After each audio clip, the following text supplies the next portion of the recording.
नमस्कार. मी विशाखा माळी तुमचं स्वागत करते यशस्वी शाळेच्या यूट्यूब प्लॅटफॉर्मवर. आजचा आपला टॉपिक आहे विटॅमिन्स, जीवनसत्वे. तर ते आपण आपल्या नोट्सच्या माध्यमातून बघणार आहोत. तर चला मग सुरू करूया. की जीवनसत्वे हे सूक्ष्म पोषक घटक आहेत, जसं मायक्रोन्यूट्रियन्स आहे.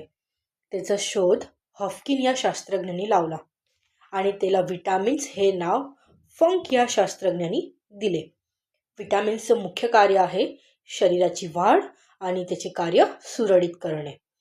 त्याचे मुख्यत्वे 6 प्रकार आहे आणि एकूण विटॅमिन आपण बघायला गेलो तर ते 13 प्रकारचे आपल्याला विटॅमिन बघायला भेटतात. तसेच मुख्य 6 प्रकारमध्ये पाणीत विरघळणारी म्हणजे वॉटर सॉल्युबल विटॅमिन्स आपल्याला बी आणि सी, विटॅमिन बी आणि विटॅमिन सी हे वॉटर सॉल्युबल आहे आणि फॅट सॉल्युबल विटॅमिन्स ए, डी, ई, के हे विटॅमिन्स फॅट सॉल्युबल आहे. पुढे बघूया. आता आपण सगळ्या विटॅमिन्सचं डिटेल एक्सप्लेनेशन बघूया. तर आपलं फर्स्ट विटॅमिन आहे विटॅमिन ए, रॅटिनॉल, की ज्याची गरज आपल्या बॉडीमध्ये 1000 मायक्रोग्राम जेवढी आहे. विटॅमिन एचं रॅटिनॉलचं प्रमुख कार्य आहे डोळ्याचे आरोग्य, रतांधळेपणा टाळणे आणि रोगप्रतिकारक शक्ती वाढवणे. विटॅमिन ए आपल्याला कशामधून भेटतं? सगळ्यात जास्त आपल्याला गाजरमधून भेटतं, कॅरेटीनमधून भेटतं, पालेभाज्या, दूध, अंडी आणि यकृत तेल, लिव्हर ऑइलमधून पण आपल्याला विटॅमिन ए भेटतं. याच्या अभावामुळे होणारे रोग आहे रतांधळेपणा आणि त्वचा कोरडी पडणे. आपल्याला MPSCमध्ये जवळ जोड्या लावावर प्रश्न विचारला जातो, नाहीतर मग 1 लाईनर क्वेश्चन पण विचारला जातो की रतांधळेपणा हा आजार कुठल्या विटॅमिनच्या डेफिशियन्सीमुळे होतो. तर त्याचा आन्सर आहे विटॅमिन ए. आता पुढचं विटॅमिन बघूया. Vitamin C, ascorbic acid. त्याची आपल्या शरीराला गरज आहे 900 ते 100 मायक्रोग्राम. त्याचं प्रमुख कार्य आहे त्वचाचे आरोग्य सुधारणे, ते अँटी एजिंगमध्ये म्हणून पण काम करतात, जखम भरणे आणि रोगप्रतिकारक शक्ती, आपली इम्युन सिस्टम वाढवण्याचं काम पण विटॅमिन सी आपल्याला करतात. त्याचे सोर्सेस आहे लिंबू, संत्री, आवळा, पेरू, टोमॅटो. सर्व आपल्याला सॉर फ्रूट्स और व्हेजिटेबल्समध्ये आपल्याला विटॅमिन सी मिळते. त्याच्या अभावामुळे होणारे रोग स्कर्वी आहे आणि हिरड्यामधून रक्त येणे हे पण ॲस्कॉर्बिक ॲसिडच्या डेफिशियन्सीमुळे होतो. तुम्ही विटॅमिन सी, स आणि स्कर्वी असं पण आठवण ठेवू शकतात की स्कर्वी हा रोग, हा डिसीज विटॅमिन सीच्या डेफिशियन्सीमुळे होतो. पुढे बघू. Vitamin D. विटॅमिन डीला कॅल्सिफॅरोल पण म्हणतात, की ज्याची आपल्याला आपल्या बॉडीमध्ये गरज आहे 5 ते 10 मायक्रोग्राम जेवढी. त्याचं प्रमुख कार्य आहे हाडे आणि दात मजबूत करणे आणि कॅल्शियम आणि फॉस्फरसचे आपल्या शरीरामध्ये कॅल्शियम आणि फॉस्फरसचे नियंत्रण करणे.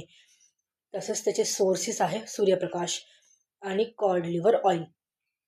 सूर्यप्रकाश, सनलाईट हे त्याचं मेन सोर्स आहे.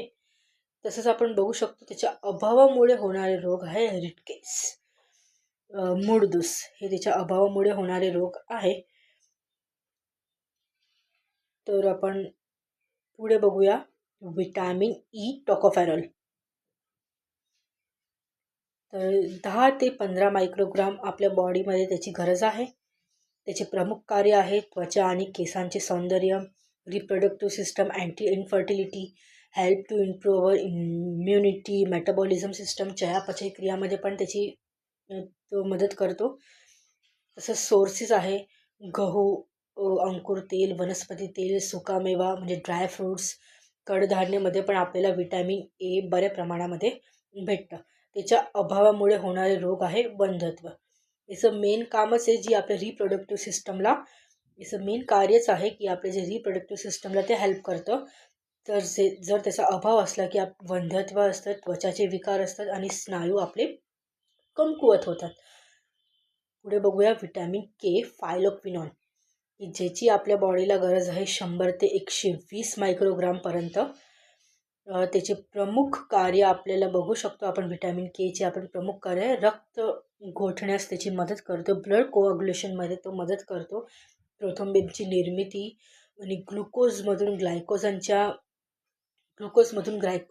रूपांतरमध्ये पण आपल्याला व्हिटॅमिन के मदत करतो. त्याचे सोर्सेस आहे हिरव्या पालेभाज्या, कोबी, अंडी, मिक्स स्प्राउट्स, कडधान्य, आपले ब्रोकोली, हे सगळ्यामधून आपल्याला व्हिटॅमिन के भेटतं. आणि त्याच्या अभावामुळे होणारे रोग आहे रक्त न गोठणे, अतिरक्तस्राव, ॲनेमिया असे आजार आपल्याला व्हिटॅमिन केच्या डेफिशियन्सीमुळे होऊ शकतात. आता आपण बघतोय व्हिटॅमिन बी कॉम्प्लेक्स. त्याचे मुख्यत्वे स्रोत आहे दूध, मासे, अंडी, सोयाबीन, ईस्ट, म्हणजे आपण फर्मेंटेड फूडमधून आपल्याला व्हिटॅमिन बी भेटतं. शेंगदाणे, फळे, हिरव्या भाज्या. तर आता आपण व्हिटॅमिन बीचे प्रकार बघूया.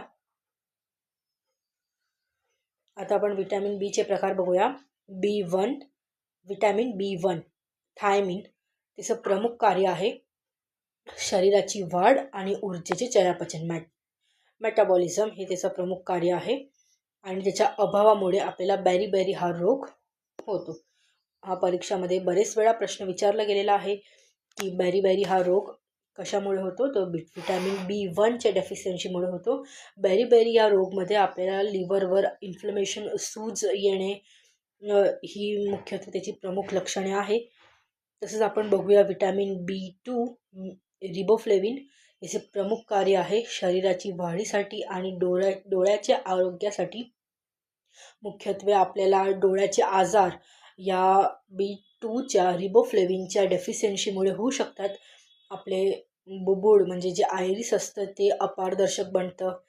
असे डोळ्याचे बरेच आजार या B2च्या डेफिशियन्सीमुळे आपल्याला होऊ शकतात. आता आपण बघतोय B3 नियासिनाइन निकोटिनामाइड. त्याचे प्रमुख कार्य आहे कोलेस्टेरॉलवर नियंत्रण करणे आणि मेंदूच्या कार्यासाठी याचं मेन हे कारण आहे. आणि त्याच्या अभावामुळे आपल्याला पेलाग्रा हा आजार होतो. पेलाग्रा हे नावाचं डिसीज आपल्याला होतं. आता आपण बघतोय व्हिटॅमिन B5 पॅन्टोथेनिक ॲसिड. तर त्याचं प्रमुख कार्य आहे चयापचय आणि एन्झाईमच्या कार्यामध्ये पण तो मदत करतो. Vitamin B5 pantothenic acid.